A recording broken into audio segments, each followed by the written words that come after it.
In time, the police succeeded.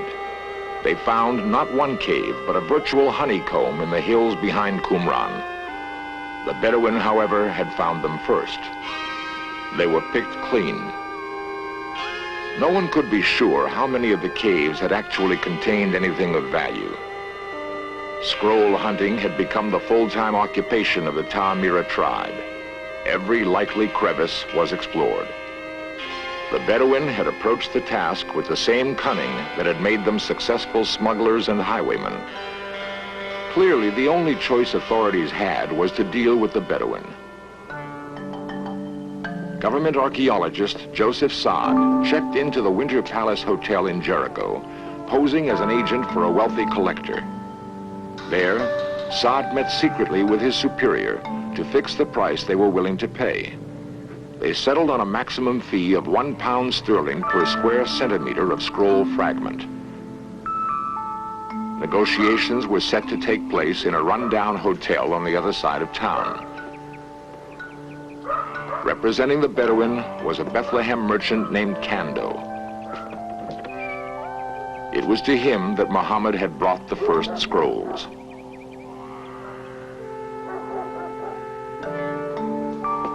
Eventually, the bargain was made.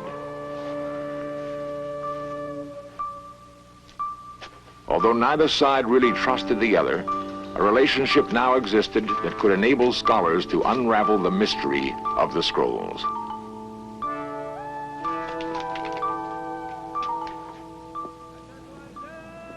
Kando and his young Bedouin friend Muhammad even traveled to Amman, Jordan, to dine with the director of antiquities.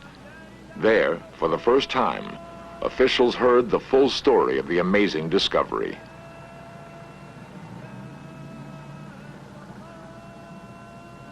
By now, experts had a much clearer understanding of the importance of the scrolls. Basically, the scrolls provide a 2,000-year-old verification of the accuracy of the Old Testament as known to modern men. The uniformity of the versions was astonishing.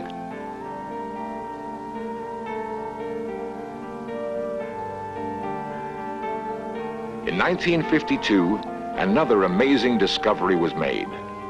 2 rolled strips of copper were found near Qumran. When cut apart, they revealed an inventory of buried treasure. The wealth represented in the list was enormous. Gold and silver bullion, huge quantities of coins and sacred artifacts. Could this be the treasure of Jerusalem, lost in the Roman attack of 70 AD? If it is, the Jews must have hidden the wealth in secret places throughout the city. What has become of the treasure? Why would the list be hidden at Qumran?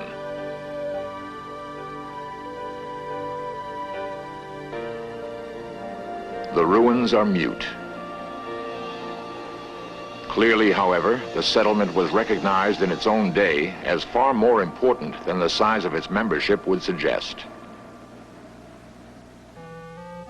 Some scholars believe John the Baptist lived here as a boy, watching the scribes work at their writing tables.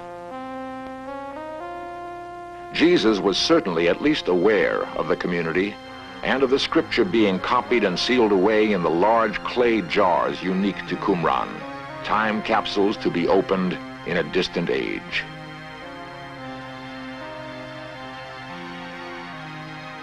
From the other writings of the sect, we know that the community believed it was living in the last days before God's judgment, the ultimate triumph of light over darkness.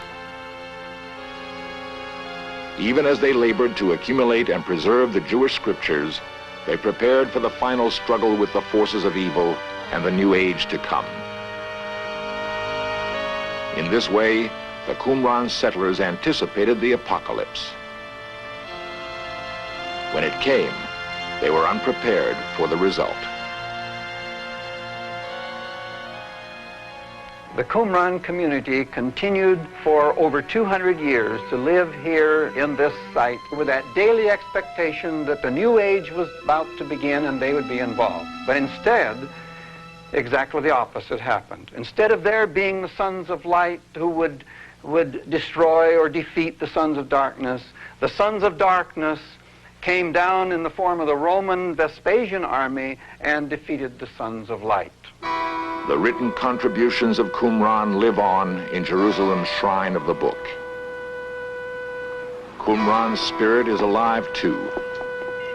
Many of today's Jews are following the traditions established there so long ago. All who value faith are in some way indebted to the people who labored in the desert to preserve it. Qumran was destroyed and its inhabitants put to the sword. Perhaps, however, the ultimate victory they prayed for was theirs after all. We know that the Essenes sent emissaries to Masada when they saw the end was near for Qumran. Perhaps they sent them elsewhere. The map will give us a clue. The east bank of the Jordan and Dead Sea is in many ways a mirror image of the west. For Jerusalem, there's Amman. For Eilat, there is Aqaba.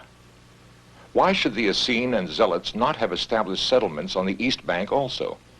The political boundaries of today meant nothing then. The east bank has been untouched by archaeologists. What treasures may lie in these hills? Qumran was created to rise above the corruption and violence of its age. Peace has not yet come to the west bank of the Dead Sea. If it ever does, perhaps men can concentrate on finding more of the treasures Qumran left behind.